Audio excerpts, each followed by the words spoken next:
Hello friend, आप सभी का स्वागत है आपके अपने यूट्यूब चैनल एक्सपर्ट स्टडी में।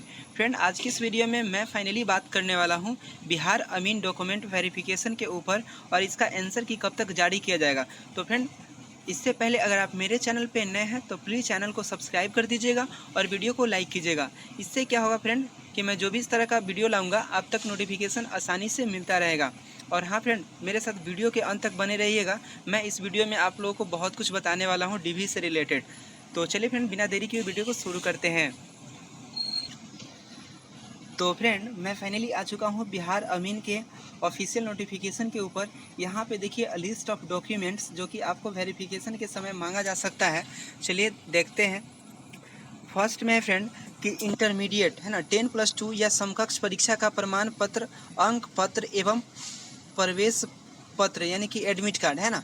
यानी कि फ्रेंड आपने जो 10+2 किया है उसका प्रमाण पत्र होना चाहिए, जो मूल प्रमाण पत्र आपके पास होना चाहिए, जो कि संबंधित विश्वविद्यालय परिषद पर्षद या समकक्ष द्वारा निर्गत होना चाहिए। और नेक्स्ट में देखिए फ्रेंड, यहाँ पे मैट्रिक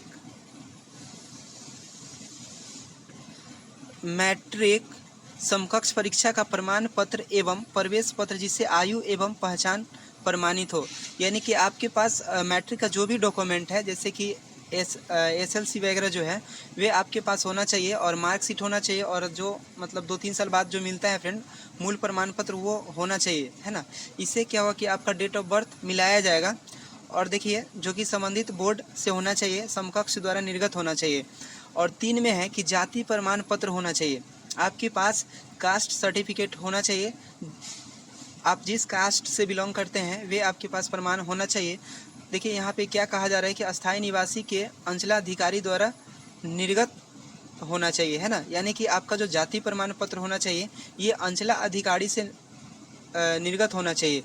और सेकेंड में है देखिए यहाँ पे चरित्र प्रमाण पत्र, यानी कि आपके पास कैरेक्टर सर्टिफिकेट होना चाहिए कि जिस संस्थान में अंतिम रूप से नामांकित हो, है ना। यानी कि आपने जहाँ अंतिम रूप से पढ़ाई की है उसके प्रचार द्वारा होना चाहिए कैरेक्टर सर्टिफिकेट। अब 5 में देखिए फ्रेंड, यहाँ पे क्या कहा जा रहा है कि आय प्रमाण पत्र, यानी कि आपके पास इनकम सर्टिफिकेट होना चाहिए। आवश्यकता अनुसार काउंसेलिंग के समय प्रस्तुत किया जाना है, यानी कि ये आपको काउंसेलिंग के समय ही लगेगा, है ना, आय प्रमाण पत्र। तो आप लोग आय प्रमाण पत्र बनवा लीजिएगा, जो कि ये अस्थायी निवासी के अंचलाधिकारी के द्वारा निर्गत होना चाहिए, ये कहा जा रहा है।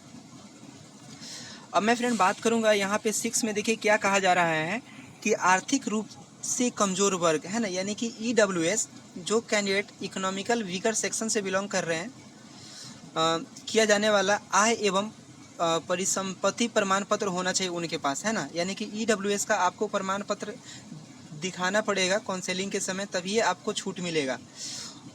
और देखिए यहाँ पे अस्थायी निवासी के DM, है ना, यानी कि आपको DM से बनाना होगा या SDM या CO द्वारा निर्गत होना चाहिए। यानी कि आपने जो EWS बनवाएंगे, आप जो EWS बनवाएंगे वे DM से होना चाहिए या SDM से होना चाहिए या CO के द्वारा निर्गत होना चाहिए।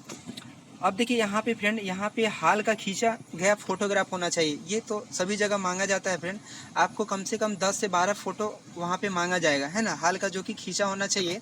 और वे स्व हस्ताक्षरित फोटो होना चाहिए, यानी कि सेल्फ अटेस्टेड होना चाहिए। अब देखिए फ्रेंड, यहाँ पे 8 में क्या कहा जा रहा है, 8 के 1 देखिए यहाँ पे कि बिहार के अस्थायी निवासी होने का प्रमाण पत्र, यानी कि आपके पास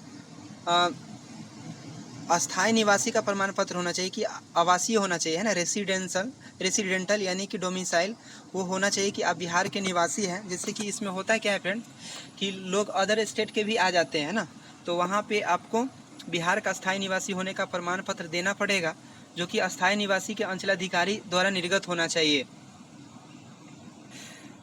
अब देखिए फ्रेंड, यहाँ पे 8 के 2 में क्या कहा जा रहा है कि या करके दिया है ना। देखिए शरणार्थी निबंधन प्रमाण पत्र होना चाहिए। जैसे कि ये होता क्या है फ्रेंड, जैसे कि आप अदर जगह से आ गए हैं ना, तो वहाँ पे आपको शरणार्थी निबंधन प्रमाण पत्र होना चाहिए, जैसे कि संबंधित जिला पदाधिकारी अथवा उनके द्वारा प्राधिकृत ADM, है ना, शरणार्थी निबंधन पदाधिकारी के द्वारा निर्गत होना चाहिए, यानी कि ये आपको देना पड़ेगा। और यहाँ देखिए 3 में क्या कहा गया है कि इस आशय का प्रमाण पत्र की आवेदक के माता पिता बिहार सरकार के कर्मी हो। अगर आपके माता पिता किसी बिहार सरकार में जॉब कर रहे हैं तो उनका ये आपको प्रमाण देना पड़ेगा, है ना।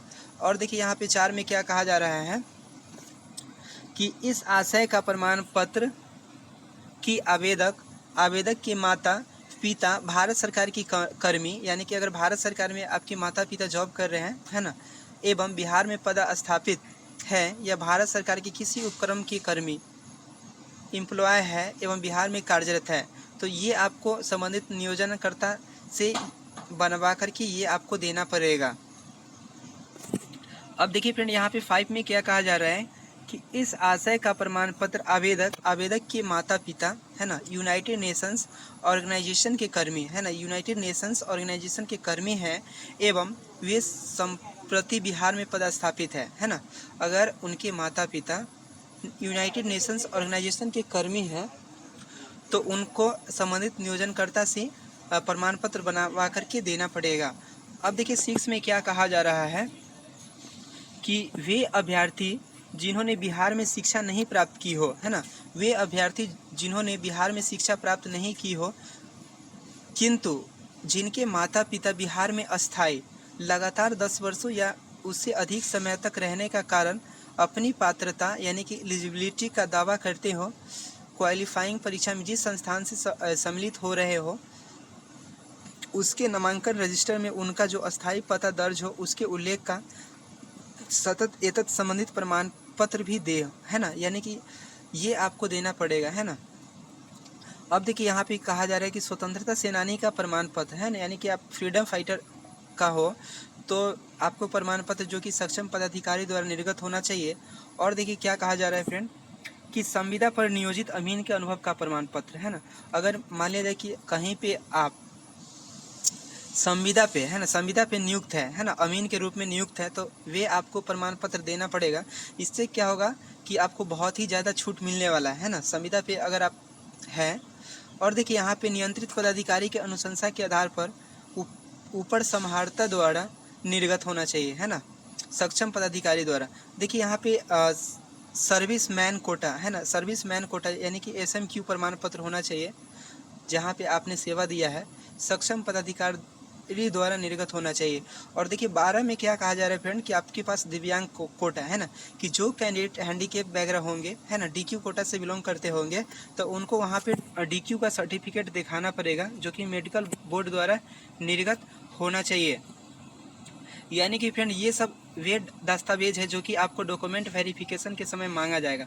और हाँ फ्रेंड मैं आपको बता दूं, आपने जो CBT का जो एग्ज़ाम दिया है ना, आपने जो CBT का जो एग्ज़ाम दिया है वे एडमिट कार्ड आपके पास होना बहुत ही ज़रूरी है ना। आपके पास जो भी एडमिट कार्ड होगा वे वहाँ पे लगेगा, तो वे ज़रूर रखिएगा। अब मैं फ्रेंड बात कर लेता हूँ कि इसका आंसर की कब तक जारी किया जा सकता है। तो मैं आपको बता दूं फ्रेंड इसका जो आंसर की है ना, इसका जो आंसर की है ये सितंबर की फर्स्ट वीक और सेकेंड वीक के बीच में जारी होने की उम्मीद है। और फ्रेंड मैं आपको बता दूं यहाँ पे कम मार्क्स वाले का भी सिलेक्शन होने जा रहा है, क्योंकि यहाँ पे नॉर्मलाइजेशन का खेला होगा, क्योंकि जिनका मार्क्स यानी कि जिनका शिफ्ट हार्ड में पकड़ा गया होगा उनका मार्क्स ज़रूर बढ़ने वाला है, और जिनका शिफ्ट ईजी रहा होगा फ्रेंड उनमें कम चेंजिंग मार्क्स देखने को मिलेगा। तो फ्रेंड यही वो अपडेट्स था फ्रेंड, आज के लिए इतना ही रखता हूँ। फिर मिलते हैं आपके साथ नेक्स्ट वीडियो में और बात करेंगे फ्रेंड नेक्स्ट अपडेट की।